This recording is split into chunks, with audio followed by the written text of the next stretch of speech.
Aku ingin menjadi Wih. mimpi indah dalam tidurmu. Wih. Aku ingin menjadi sesuatu yang mungkin bisa kau rindu.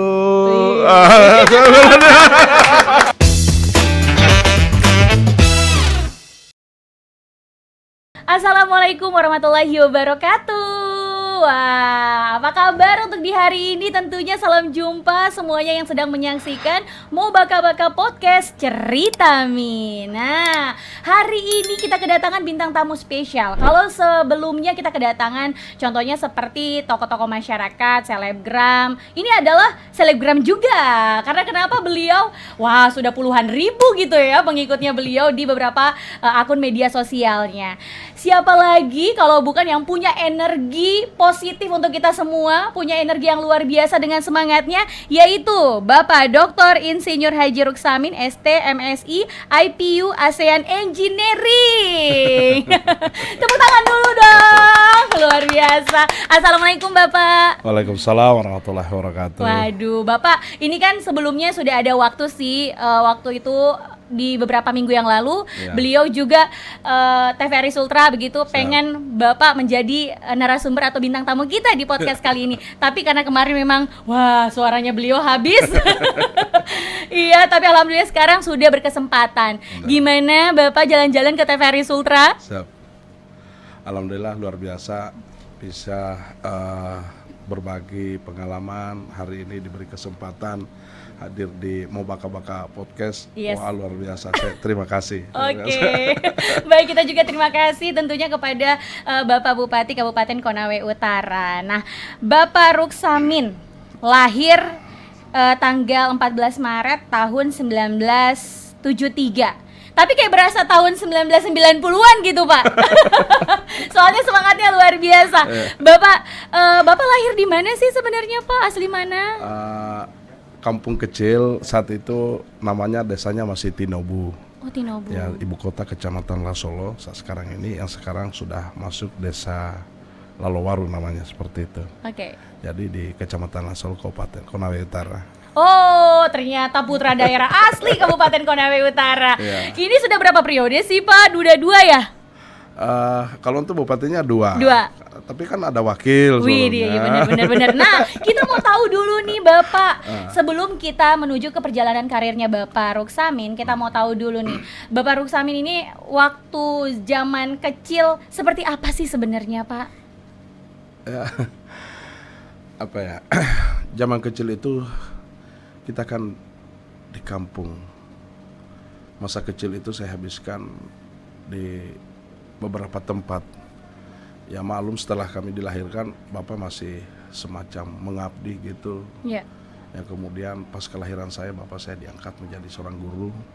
Ya, nah seorang guru yang luar biasa, kampung dengan terbatas. Ya kondisi dulu lah. Betul. Seperti apa dengan segala keterbatasan, tapi kita sangat menikmati masa kecil itu sendiri. Jadi kita sekolah dari kebun, kemudian ke sekolah.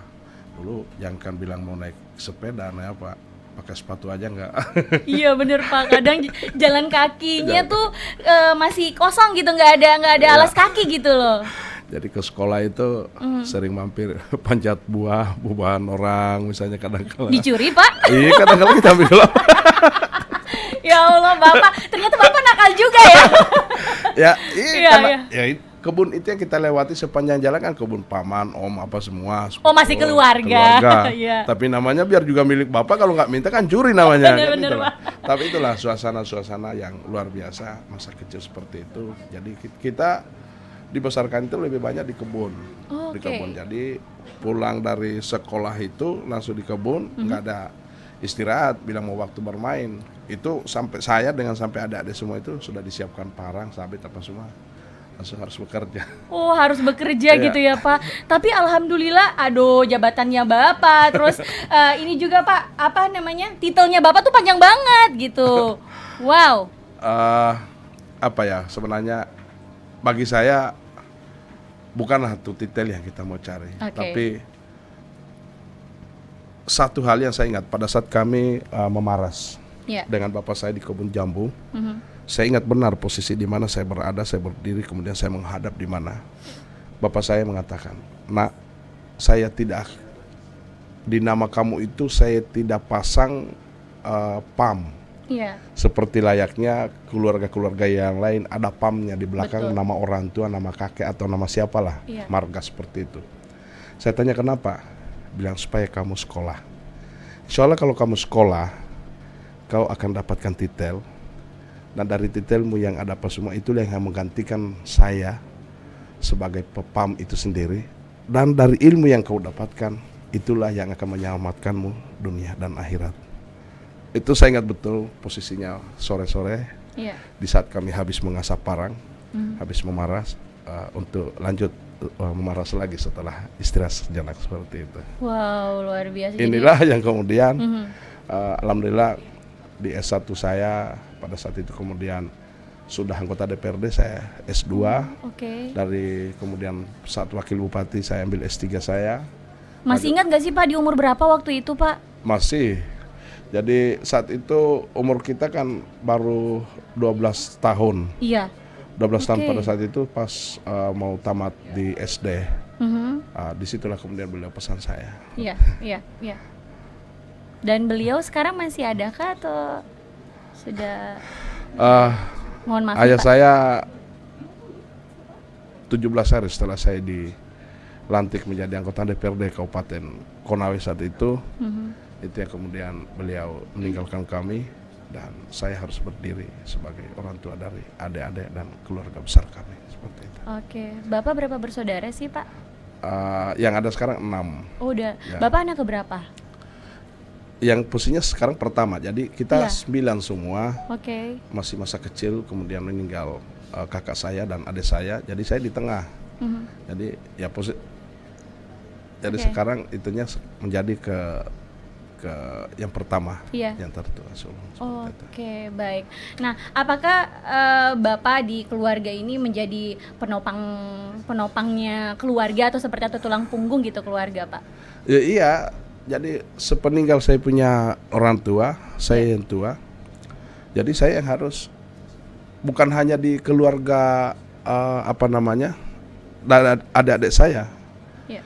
Bukan hanya di adik-adik saya saja, Ya. tetapi keluarga besar, keluarga dari mama, keluarga dari bapak, itu juga saya harus berdiri karena maaf pada saat 17 hari setelah meninggal bapak saya, 17 hari setelah saya dilantik kemudian meninggal bapak saya kan sudah jadi anggota DPRD.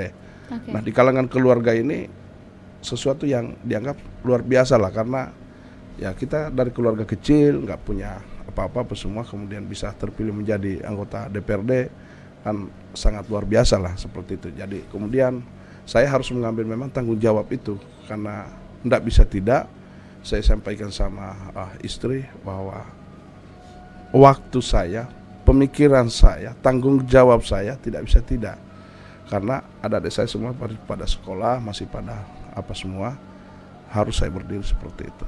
Oke, baik. Nah, apa sebenarnya yang Bapak petik dari kehidupan Bapak selama orang tua Bapak meninggalkan adik-adik dan juga kakak? Yang saya bisa rasakan banyak pesan bahwa semenjak kecil kemudian saya dijinjing bapak saya entah mau pergi kerja atau mau pergi ke sekolah bahwa tanggung jawab itu begitu besar dan tanggung jawab itu dimulai dari keluarga dan ternyata tanggung jawab yang paling berat itu tanggung jawab pada keluarga itu sendiri. Karena kadang-kala kita harus pikirkan, apa iya saya bisa bahagiakan orang tua apa semua? Apa iya anak-anak saya nanti bisa seperti ini? Apa iya misalnya kita punya keluarga bisa? Artinya katakanlah saya hari ini, dulu saya masih SD, SMP, SMA apa semua manja sama orang tua apa semua. Kemudian sekarang kita jadi di DPRD, kemudian jadi wakil bupati, jadi bupati apa semua. Sesuatu mungkin wah lah buat kita karena kalau kita bayangkan nggak siapalah Ruksamin dengan dari kalangan keluarga mana siapa semua yang kemudian kita bisa diberi amanah seperti ini. Betul. Tapi ketika saya melihat ini ada bebanan sehingga itu tadi pesan kembalinya tadi kenapa saya dari titel-titel itu yang kemudian ditulis apa semua pesan pertama, nah saya saja yang sudah bupati saya masih berjuang kuliah sekolah. Nah kalian masa nanya bupati mau jadi apa kita pas semua. Walaupun saya tidak bebankan harus jadi seperti apa, tapi paling tidak kalian nggak boleh kalah dari ayah yang terlahir dengan keluarga yang seadanya seperti itu. Ya Allah Bapak, aduh, jadi sedih loh. Langsung ingat Bapak di rumah Pak. Oh gitu ya Pak, luar biasa loh. Bapak, kalau kita berbicara lagi nih dari masa kecilnya Bapak yang ternyata memang hampir sama dengan anak-anak zaman dulu gitu ya Pak. Maksudnya kisah-kisah orang sukses kebanyakan memang kan dari nol, dari bawah gitu seperti Bapak. Dan alhamdulillah proses by proses ternyata Bapak bisa lalui itu semua gitu loh Pak. Dan ternyata memang ada prinsip yang Bapak pegang gitu kan. Banyak pesan lah. Jadi kalau hari ini misalnya tadi yang kita rencanakan tanggal 28 Oktober itu kita akan kita akan upacara. Setelah itu kemudian saya akan bagikan beasiswa bagi semua mahasiswa yang berasal dari Konawe Utara. Itu juga berangkat dari kisah pengalaman. Jadi berangkat dari kisah pengalaman. Jadi pengalaman misalnya ketika saya waktu kuliah, saya harus jadi tukang pikul, kemudian harus lover koran, kemudian jual buku, bahkan sampai jadi sales parfum, keliling dari rumah ke rumah, kantor ke kantor, apa semua. Maaf, bapak saya guru, tapi kan kita berapa orang yang disekolahkan apa semua. Kondisi pada saat itu belum sampai 20.000 gaji bapak saya. Nah, kita harus dikirimkan berapa per bulan. Nah, pengalaman inilah yang kemudian saya lihat, mau hari ini, mau entah jabatanmu kepala dinas mau apa semua, tapi saya lihat kalau sudah waktunya mau bayar SPP, puyeng semua, apalagi kalau lebih dari satu anak yang dikuliahkan. Betul, Pak. Nah, itulah pesannya saya hadir sekarang. Bagaimana jangan lagi ada anak-anak dari Konawe Utara yang harus disibukkan, apalagi kasihan. Bangga sekali kita ketika wisuda, pada saat wisuda bahagia sekali. Mereka pakaian lengkap, ada yang pakai jas orang tua. Kalau orang tua kita wisuda itu nggak tahu itu mana petani, nelayan, mana pekerja. Pokoknya kalau udah pakai dasi, pakai jas, pakai songkok, gagah. Dampingi anaknya yang sudah pakai toga yang luar biasa. Tapi di balik itu kalau kita buka ke belakang, bebanannya seperti apa? Bahwa berapa ekor sudah kambingnya yang dia jual, berapa tanahnya yang dia sudah gadaikan, berapa rumah, bisa jadi rumahnya mungkin dia sudah ada yang bisa dia jual, perahunya apa semua. Tapi semua itu tertutupi ketika dapatkan bahwa saya bangga, anakku sudah sarjana, tanpa kita paham apakah dia akan bekerja atau tidak. Apa maksud saya? Begitu pentingnya pesan pendidikan yang dipesankan melalui agama, adat, budaya orang tua kita yang kemudian hadir. Untuk ya seperti itu. Berarti untuk itu Pak Ruksamin hadir untuk memberikan beasiswa nanti di Hari Sumpah Pemuda. Ya kan ini semua anak-anak mahasiswa saya dari Konawe Utara saya bantu. Jadi pada saat itu setelah upacara kakak kita siapkan, kita berikan secara simbolis dan saya ingin hadirkan semua orang tua. Karena beberapa kasus juga ada juga yang sudah kita beri bantuan kepada anak-anaknya, masih juga memberatkan orang tuanya. Nggak disampaikan lah. Iya benar. Ya seperti itu. Berarti itu adalah salah satu program dari Bapak Ruksamin juga seperti itu?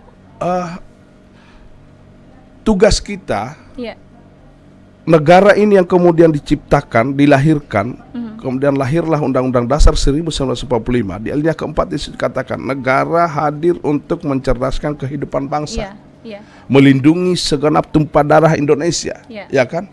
Kemudian bagaimana kita memberikan kesejahteraan. Nah, kata pertama dulu untuk bagaimana mencerdaskan kehidupan bangsa, berarti itu kan tugas negara. Nah, pertanyaannya hari ini sering saya katakan di mana-mana. Mohon maaf, bukan kapasitas sebagai bupati. Tapi saya ingin bertanya coba, contohnya kampus yang negeri. Kampus itu dibangun oleh siapa? Pemerintah kan? Fasilitasnya, infrastruktur semua dibangun oleh siapa? Dibiayai oleh siapa? Itu semua komputernya, laboratorium semua dibiayai oleh negara. Dosen yang mengajar pun tata usaha atau siapapun yang ada di sana semua itu semua dibiayai oleh negara, digaji oleh negara. Pertanyaannya, kenapa anak-anak bayar? Iya juga sih Pak. Nah, benar Pak. Inilah kemudian. Tapi kan ini ada sistem memang yang tidak bisa kita hindari dari situ.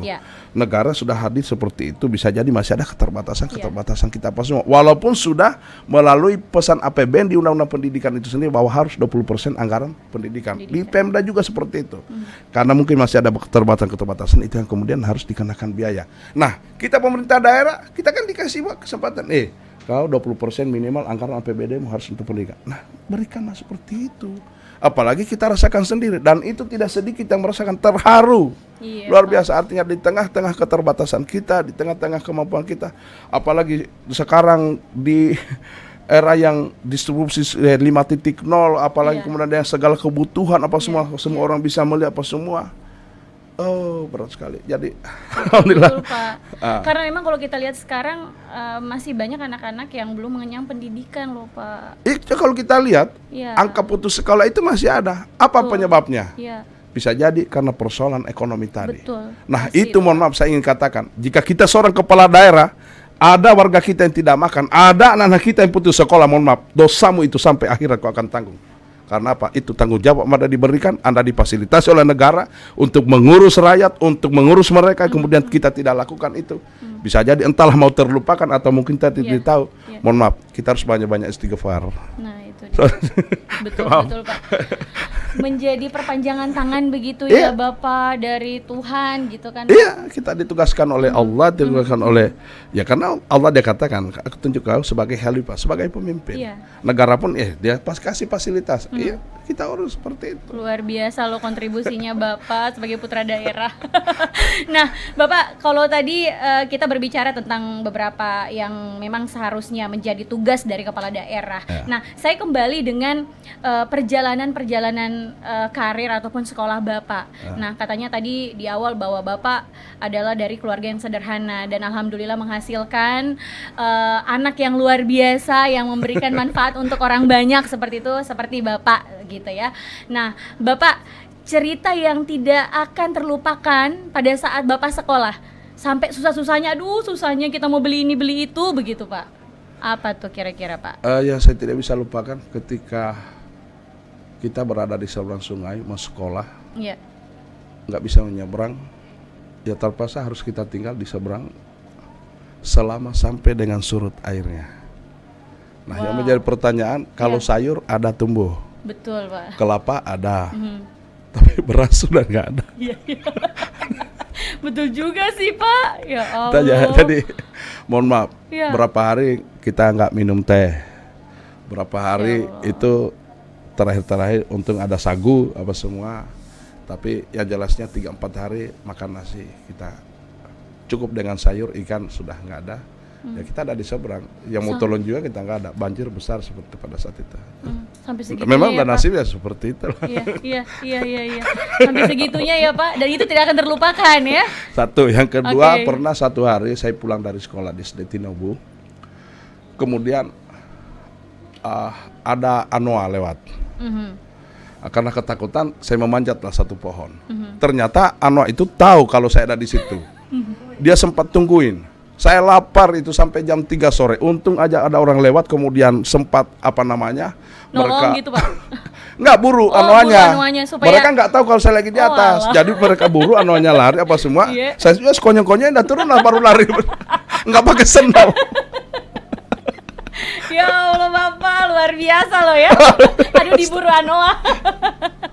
Iya, ternyata Bapak punya cerita yang sebegitu luar biasanya. Nah, itu yang kedua. Apakah ada cerita yang ketiga lagi nih, Pak? Banyak tapi saya banyak. malu, Mbak. Oh, malu untuk mengungkapkan ya.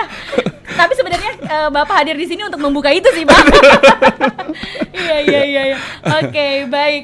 Nah, Bapak itu adalah cerita zaman kecil Bapak yang pastinya itu bisa menjadi cerita untuk anak dan cucu-cucu Bapak Iya. kan. Nah, Bapak, kalau saya melihat titel Bapak yang sampai wow luar biasa panjang gitu Iya. ya, Pak. Nah, bagaimana sih sebenarnya Bapak mengawali sekolah Bapak untuk bisa, aduh kayaknya saya cocok ngambilnya di sini deh.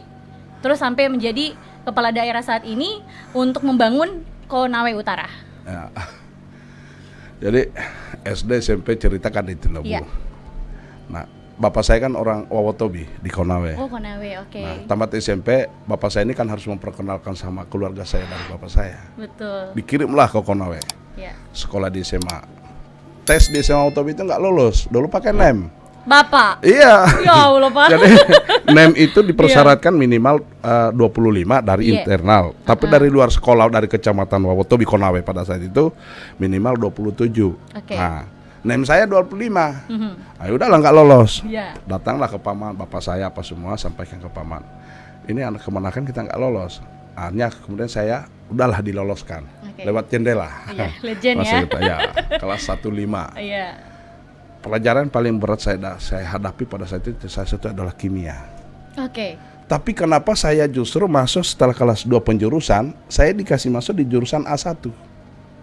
Ini ada apa gitu kok. Iya. Nah, dari situ saya tertantang, saya beli buku Iya. saya beli buku apa semua. Oke. Saya harus bagaimana supaya siap semua. Yang pertama saya lakukan dengan keterbatasan itu, terpaksa saya ikut beli kayu. Beli kayu kemudian kita bagi ke warga. Subuh-subuh itu kemudian saya harus jadi tukang pikul di pasar. Iya. Nah, sampai 4 kali itu saya disuruh cuci WC karena terlambat terus hari Kamis. Kan hari Kamis pasarnya di Waltobi. Ternyata ditahu tukang pikul kerja, pagi-pagi kita bagi ke kantong plastik sama penjual sayur, penjual apa semua. Iya. Kan nanti selesai pasar kita ambil kantongnya lagi kan. Betul, berapa betul, yang dipakai itu yang dibayar. Oke. Nah, seperti itu. Nah, setelah itu berjalan seperti itu, alhamdulillah. Kenapa pula saya masuk di A1? Nah, upaya-upaya itulah kemudian saya ikuti paman saya jadi tukang apa semua. Alhamdulillah saya bisa beli buku. Apalagi saat itu cita-cita besar saya bagaimana saya bisa beli kalkulator FX 3600. Wah, cita-citanya Bapak Kalau nih. dulu lah nggak bisa. Iya, benar-benar. Kalau Pak. sekarang mungkin HP dulu itu Iya, siapa yang Pak. pegang FX 3600, oh dia yang paling hebat. Jangan coba-coba. Pokoknya Bapak masih ingat loh. Nggak boleh masuk kantong, harus dipegang Pak. supaya dilihat. supaya dilihat. Oh ini Iya, hebat iya. ini. Iya. FX 3600. Wah, Bapak. Saya bisa beli walaupun dengan cara seperti itu, semua alhamdulillah. Iya. Nah, setelah selesai itu itulah yang kemudian saya coba tes akabri. Oh, sempat Bapak ya? Ya, akabri pada saat itu di luar sepengetahuan ayah saya apa semua. Saya coba tes. Yang lucunya lagi saya yang paling keliru saya lagi. Iya. Saya kira tesnya di Tamtama. Nanti motornya saya tahu pada saat pergian Tamtama berangkat. Kenapa mereka berangkat? Kenapa kita tidak? Bilang kau bodoh sekali. Kau itu tes di akabri bukan di ya Allah di akabri rupanya saya tes. Akmil, Iya, kalau Akmil. sekarang itu Akmil namanya. Iya, iya. Dulu masih gabung akabri. Iya. 91 kan, kalau lolos kita 94 seperti itu. Angkatan 94 Iya, banyak. ya. Nah, sudahlah. Tahun kedua kemudian tidak lulus pantohir terakhir, kemudian saya pulang kampung. Tahun depannya tiba-tiba bapak saya panggil subuh-subuh. Mau lanjut tentara nggak? Tunggu dulu ya, saya pikir-pikir kalau saya mendaftar ini tentara, tapi saya mau tes kuliah. Enggak, pilih satu sekarang. Iya. Wah, gimana mau pilih satu? Kau sudah lama pertimbangkan. Wah, betul juga bapak saya. Ya udahlah. Itu hari juga saya langsung dikasih satu tas, diisi celana, baju apa semua, diantar ke Waltobi, jalan langsung ke Makassar. Setelah saya bilang saya pilih kuliah. Nah, di sanalah kemudian saya masuk ke tes di Unhas. Yang dipilih juga itu kedokteran. Sama kedokteran, kedokteran sama FKM. Tapi ternyata nggak lolos. Nah, masuklah saya di UMI, Universitas Muslim Indonesia.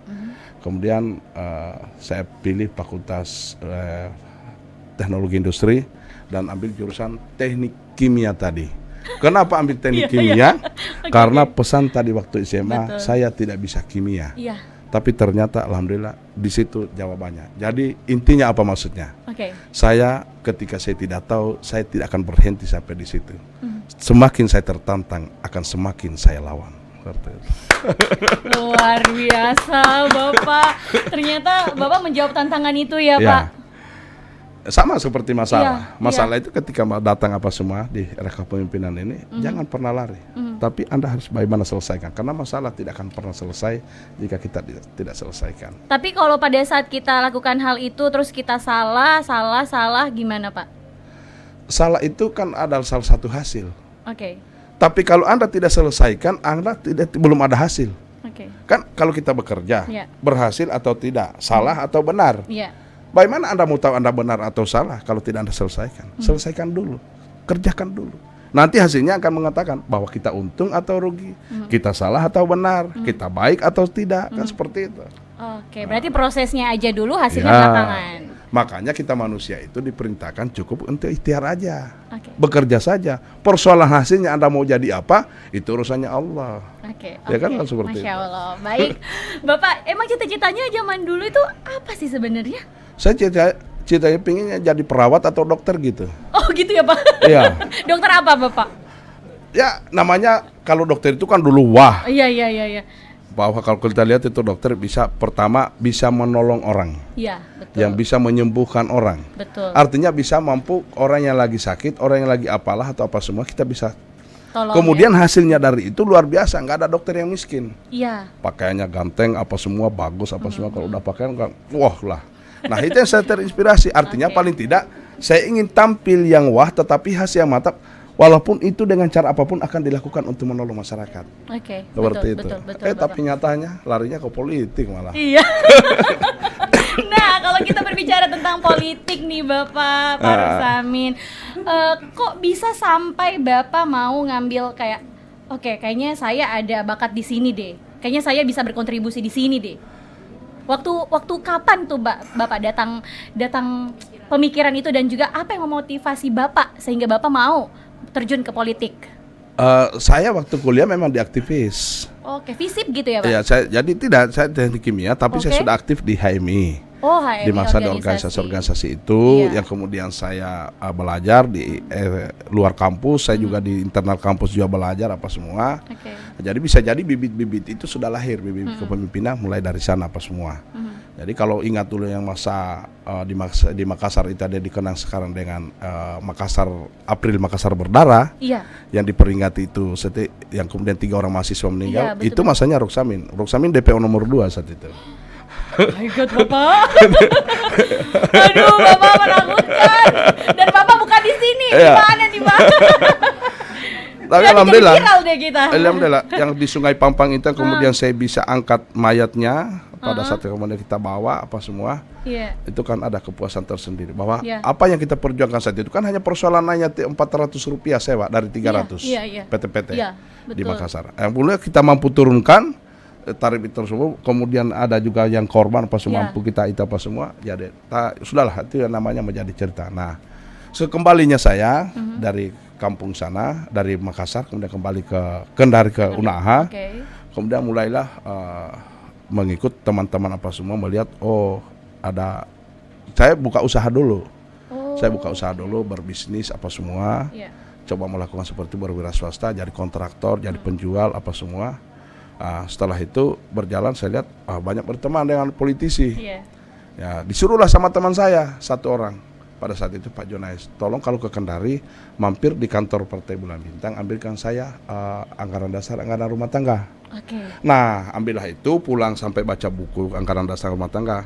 Lihat pada saat April Makassar Berdarah tadi, yang datang mempersatukan kami antara mahasiswa dan TNI pada saat itu Bang Egy Sujana.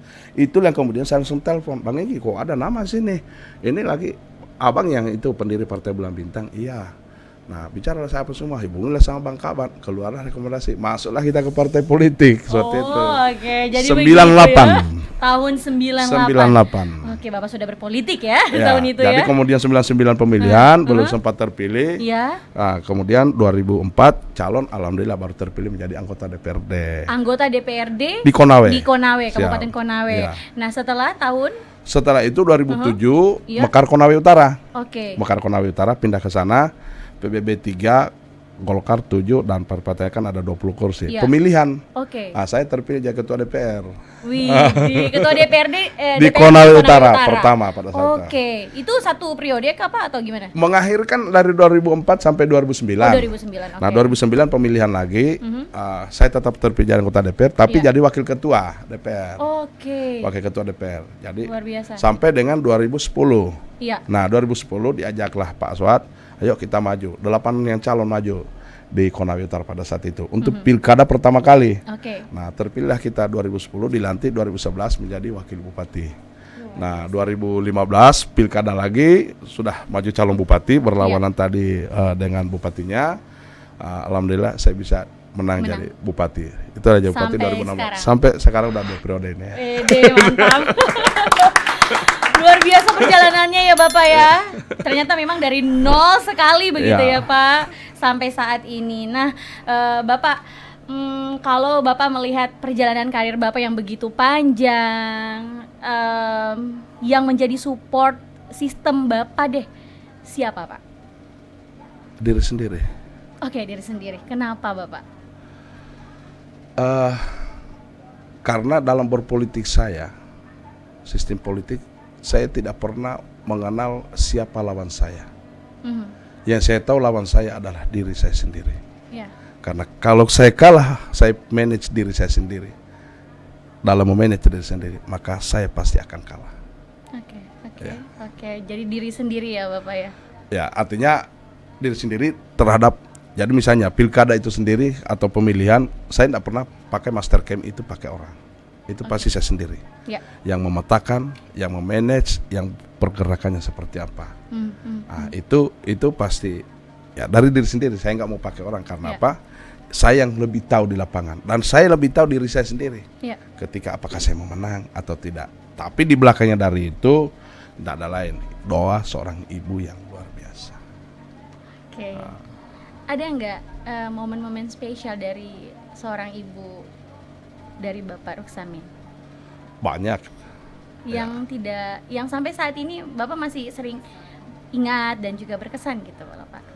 Ya banyak lah kalau misalnya kesan-kesan apa semua. Tapi yang jelasnya gini, saya yakin dan percaya mau sekuat apapun kita, mau sehebat apapun, jika kita didoakan oleh seorang ibu pasti sukses. Karena saya dalam konteks apapun yang saya mau lakukan pasti saya sungkem dulu, saya cium kaki apa semua. Makanya ketika saya jadi bupati pertama saya ajak mama, ayo kita naik haji. Naik haji ketika pada saat mau wukuf di Arafah, saya minta setelah saya mandi kemudian saya sholat, saya minta mama duduk. Mak, duduk dulu sebentar. Saya ambil air kemudian saya cuci kakinya semua. Setelah itu saya minum semua air hasil cucian itu. Habis itu saya minta maaf. Saya sekaligus minta maaf dengan segala dosa-dosa, baik disengaja atau tidak. Sekaligus minta keikhlasan. Didoain terus supaya kita sehat, mampu memikul amanah, beban yang diberikan oleh tanggung jawab itu sendiri. Alhamdulillah. Dan mungkin itulah energi yang paling luar biasa dari mama itu seorang ibu ya Pak. Nah, nasihat yang paling diingat nih dari seorang ibu gitu Pak? Itu aja. Jangan pernah engkau hianati atas amanah yang engkau diberikan. Karena kau berkhianat, kau ingkar janji, bukan orang yang kau ingkari, bukan orang yang kau hianati, tapi kau hianati dan kau ingkari dirimu sendiri. Itu pesan selama. Oke, Masya Allah ya. Ya. Ini menjadi sosok yang religius loh Bapak. Apakah ini adalah menjadi didikan dari kedua orang tua atau memang dari pembawaan Bapak seperti apa Pak? Iya, jadi saya kalau keluar malam pun itu mau sampai jam berapa main, kalau pulang, kalau waktunya sholat subuh belum bangun, disiram air. Oh gitu ya Pak, jadi dari keluarga memang. Oke. Jadi harus sholat apa semua. Kita jadi kadang-kala saya waktu masih hidup bapak saya apa semua dibangunin apa semua harus saya yang imam, kalau saya yang azan atau apa semua. Seperti itu. Kita memang ditantang seperti itu. Iya. Tapi kalau saya sering juga mendengar cerita-cerita juga nih Pak, katanya Bapak orang yang suka begadang gitu ya Pak? Kuat sekali begadang begitu. Gaul. Tahu dari mana? Ada netizen nih Pak, bisik-bisik tetangga. Katanya suka begadang, katanya jangan sampai pemikirannya muncul pada saat tengah malam gitu loh Pak. Gara-gara kopi ya? Enggak lah, apa? Yang jelasnya bagi saya gini, teman diskusi itulah teman berbagi. Jadi apalagi dalam dunia politik begini, boleh kita kuasai medsos, tapi belum tentu semua itu pesan lewat di medsos itu. Bisa jadi ada pesan-pesan yang dirasakan secara langsung dari kerabat, keluarga kita apa semua. Nah, saya diskusi-diskusi seperti itulah apa semua itu senantiasa saya manfaatkan. Nah, semakin larut malam itu semakin jadi. Oh gitu ya, tanpa Pak? terasa biasa ya sudah sampai sholat subuh. Nah, contohnya misalnya kemarin itu, tapi kan itu jalan kemarin. Hari Senin saya masuk kantor. Dari kantor itu siang kemudian saya ada undangan, ternyata di kantor dapat undangan besoknya itu mau upacara hari ulang tahun di Bau-Bau, ada hari ulang tahun. Saya langsung berangkat lewat peri, mobil. Tiba di Bau-Bau itu kan sekitar jam 11 malam. Setelah kita makan malam, Ternyata teman-teman tahu, wah Pak Ruksamin ada apa semua. Datanglah di tempat kita nginap, bincang-bincang sampai sholat subuh lagi. Sholat subuh ayo kita istirahat sebentar, apa semua bangun pagi karena 7.30 sudah kita di lapangan. Di lapangan ikut acara apa semua. Saya pulang dari upacara, udah full lagi teman-teman. Kan tahu teman-teman semua. Aduh Pak Ruksamin datang apa semua. Ayo mari kita diskusi ya sambil ngopi apa semua. Itu sampai malamnya ikut lagi acara resepsinya. Nah, habis resepsi pulang. Ternyata nggak berhenti, lanjut lagi. Itu sampai subuh juga, tapi hanya sekitar jam 3 lah, jam 3.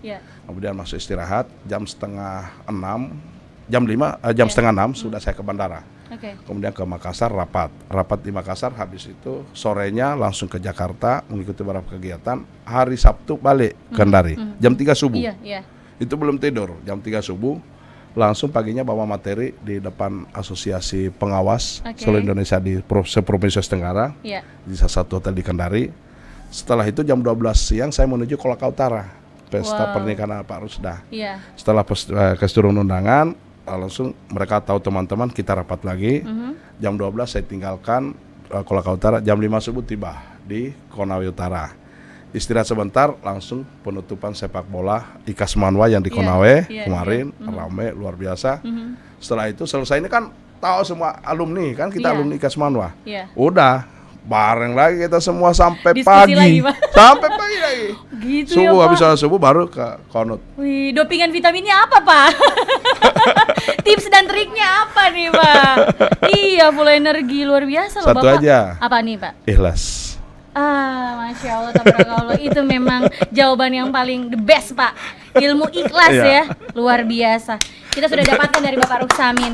Nah, Bapak, karena pekerjaan apapun yang kita mau lakukan, kalau kita tidak ikhlas. Nah, itu Pak, betul. Jadi ikhlas ini pelajarannya saya ambil pada saat kita memaras Bapak saya. Jadi coba kita lihat contohnya. Mau seorang petani itu mau tajam bagaimanapun parangnya, tapi kalau dari dorongan dari dalam tidak ikhlas, saya nggak mati kita memaras. Pokoknya nggak akan selesai.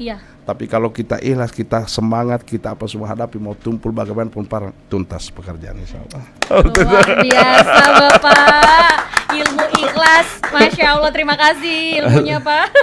Bapak, ini kan kalau kita melihat sebagai seorang bupati 2 periode gitu loh ya Pak. Nah, sudah banyak sekali penghargaan yang Bapak dapatkan kan, apalagi kemarin tuh waktu 17 Agustus tuh Bapak ini dapat apa tuh Pak, rekor muri luar biasa. Itu bisa dijelaskan dulu Pak seperti apa? Ya itu tadi, kita ikhlas saja bekerja.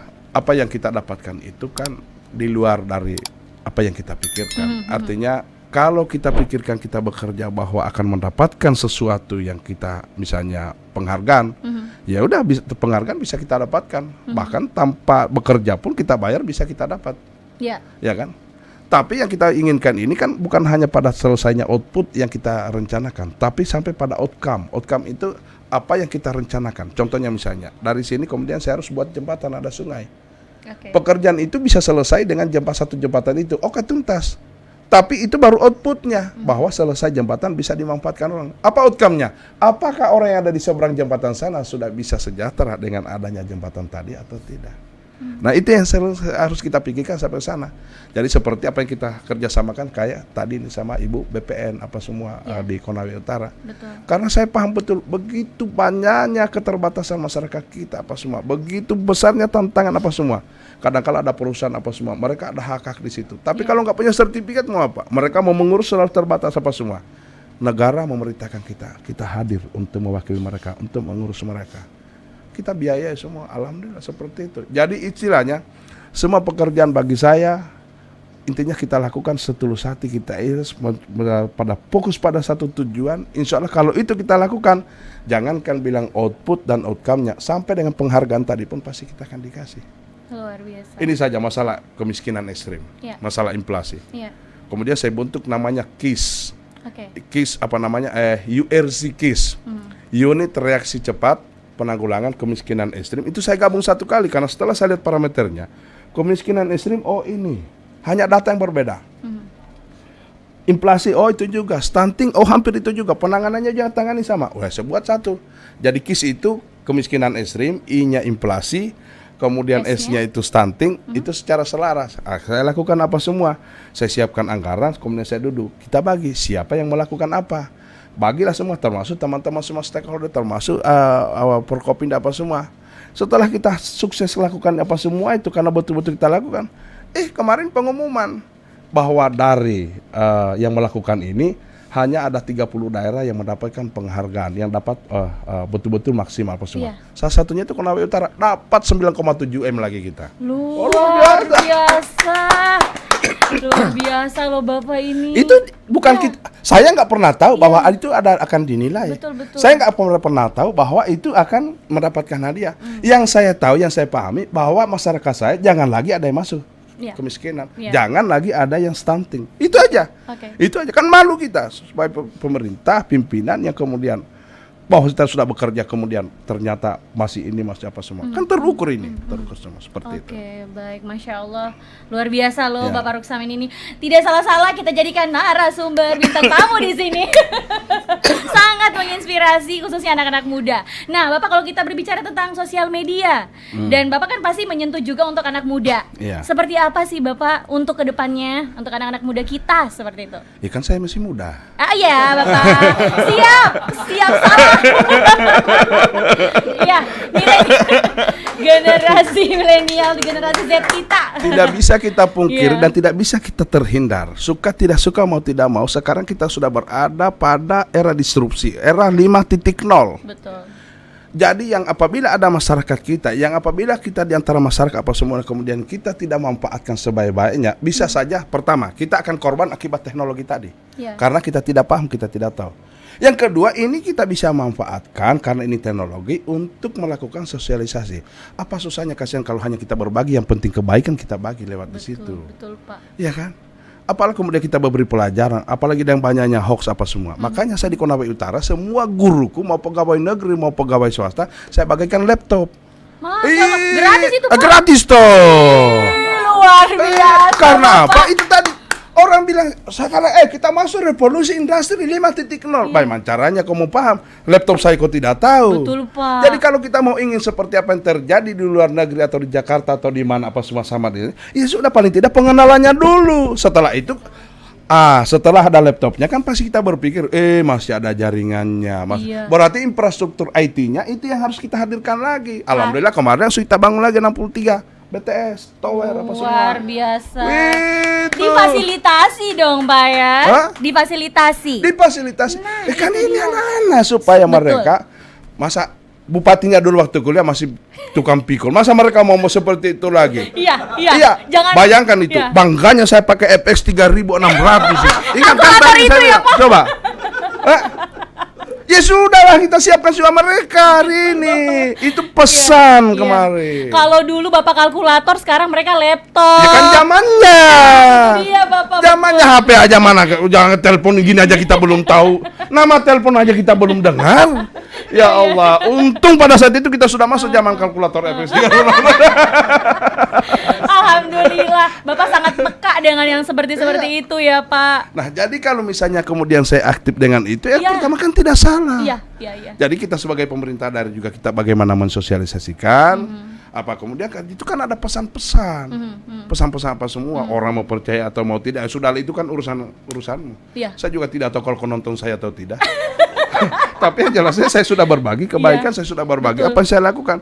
Dan kalaupun ada yang protes, ada misalnya menyampaikan timbal baliknya, ini apa semua, saran apa semua, itu saya anggap itu saran, masukan, untuk kita perbaiki. Jangan kita anti kritik, nggak bisa. Jangan jadi pimpinan lah Pak kalau anti kritik ya. Lari. Aduh kebur. Jadi curhat ayo. Iya. Oke, aduh. Sangat menarik ya Bapak ini, aduh luar biasa. Bapak, ini kan kalau kita juga berbicara tentang kedepannya Bapak begitu, harapan-harapan ke depan dan juga cita-cita yang belum tercapai di Konawe Utara, karena yang saya tahu juga, saya dengar-dengar juga dari netizen ini ada energi dunia gitu, mendunia begitu untuk Kabupaten Konawe Utara. Ya, sebenarnya seperti ini pesannya. Oke. Ini kan memanfaatkan tadi teknologi informasi yang sudah berkembang di 5.0 katakanlah sekarang. itu juga saya mengambil peran itu untuk pesan kepada teman-teman utamanya yang berada dalam dunia politik. Iya, iya. Kan sekarang itu lucu, kalau saya mau masuk politik hitung, adakah uangmu? Atau kalau kamu pilih, adakah uangmu? Ada berapa? Nah, saya mohon maaf Pak, mulai terpilih pertama sampai jadi bupati pertama, saya mohon maaf Pak, nanti saya periode kedua baru ada operasional. Saya nggak pernah pakai uang. Nah, ini yang saya mau sampaikan bahwa tidak selamanya Anda tidak punya uang, sampai kapan kita bisa akan berkembang kalau mohon maaf dari dunia politik. Iya. Artinya apa? Uang kita butuhkan, tapi uang bukan satu-satunya. Makanya sekarang saya bilang, sekarang saya siap, saya akan maju calon gubernur, tapi bukan saya akan bagi beras, bukan saya bagi sarung, bukan saya bagi uang, bukan saya sukses lewat apa semua. Saya akan bawa ide, saya akan bawa gagasan bahwa dengan potensi yang ada di Sulawesi Tenggara, yang namanya sumber daya alam yang luar biasa, itu saya mau sampaikan. Siap menjadikan Sultra sebagai pusat energi dunia. Wih. Selaras. Gitu ya kan? Oh, rupanya ini Salahnya Pak, iya. salahnya. Enggak, ini Oh, selaras. ya. Oh, selaras ya. Oke. Mantap Pak, selaras. Apa tuh selaras Pak? Mudah-mudahan ini Iya. saya bisa hitung adalah salah satu yang terpapar akibat medsosnya Resami. Aduh, Bapak ya Allah. Nah, Bapak ini lagi. Iya. Selaras itu singkatan dari selalu ada untuk rakyat Sultra. Wih, Nah, Masya kemudian Allah. itu jawaban. Kan mohon maaf, kadang-kala kalau kita lihat ini teman-teman bupati, Iya. kepala desa, camat, gubernur udah membangun. Betul. Hanya bisa jadi seakan-akan itu mindsetnya gubernur dia bangun hanya ya seakan dipikirkan dengan sendirinya. Iya. Bupati juga dengan wilayah dia pikirkan kepala desa. Padahal ini barang kalau kita kumpul energinya luar biasa, anggarannya begitu banyak. Kalau kita diselaraskan, wah luar biasa energi buat Sulawesi Tenggara. Jadi mendunia ya. Itu tadi. Iya, Asik. coba di Iya. mana tempatnya aspal? Tunjukkan saya. Iya, Hanya iya, ada di iya, Buton. iya, betul Bapak, di Hah? Buton. Nikel 47% di sini. Iya. Ya kan? Coba kita lihat potensi perikanan apa Betul, semua. Betul. Pariwisata 10 destinasi bisa. Iya. Iya. Belum lagi pertanian, perkebunan, perikanan. Alhamdulillah. Kaya ya kita Pak. Sangat. Tapi itu tadi tantangan. Mohon maaf, kita punya angka IPM, indeks pembangunan manusia itu baru berada urutan ke-17 dari 34 provinsi. Oke. Nah itu tadi, makanya di Konawe Utara saya siapkan beasiswa dulu semua. Oh, hampur dulu. Iya, kita ukurlah mungkin hari ini tidak kelihatan, Betul. tapi mungkin 10-20 tahun akan datang. Insya Allah kita akan siap. Iya. Artinya apa? Sumber daya alam yang ada dengan segala kekayaan yang akan kita bangun akan sepadan dengan sumber daya manusia yang sudah kita siapkan. Paling tidak kita tidak akan jadi penonton lagi di negeri sendiri. Betul sekali Bapak. Mantap deh Bapak. Aduh, pokoknya kita harus selaraskan semuanya ya. Ya. Oke, Bapak. Pak, ini tadi sempat juga ada bisikan-bisikan dari netizen katanya Pak, itu Bapak ada di sosial media TikToknya, Bapak nyanyi gondrong Pak.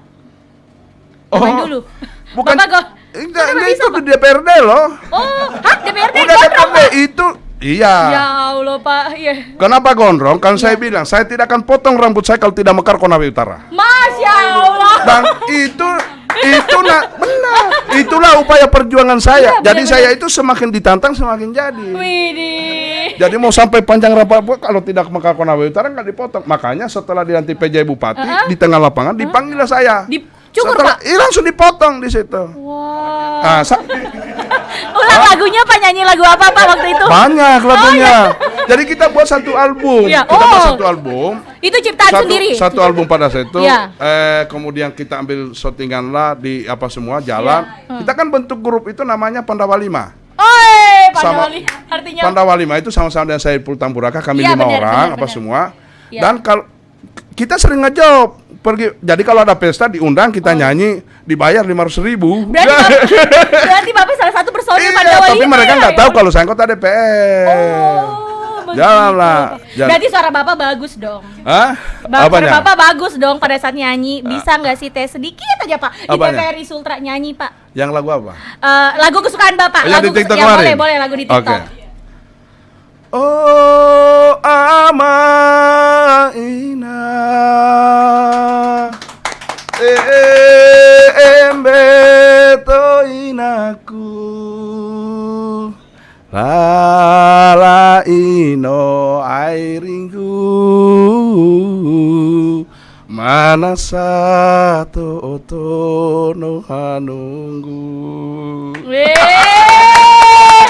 Mantap Bapak, luar biasa personil Pandawa 5 ada di sini.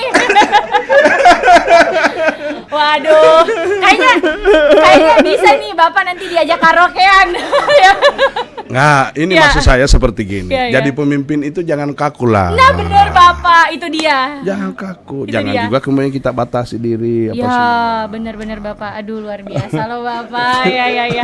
Baik, Bapak terakhir dari perbincangan kita hari ini. Tidak terasa ya, hampir sudah 1 jam. Oh, sudah 1 jam. Ini kayak cuma berapa menit aja tadi ya. Karena menarik pembahasan dari Bapak perbincangannya. Oke. Nah, Bapak terakhir, apa sih yang Bapak ingin lakukan ke depannya untuk Konawe Utara dan khususnya Sulawesi Tenggara secara luas? Saya sudah maksimal berbuat untuk bisa bermanfaat. Paling tidak di Konawe Utara. Okay. Dan cita-cita untuk bermanfaat jauh lebih besar kepada masyarakat itu tidak akan pernah berhenti. Betul.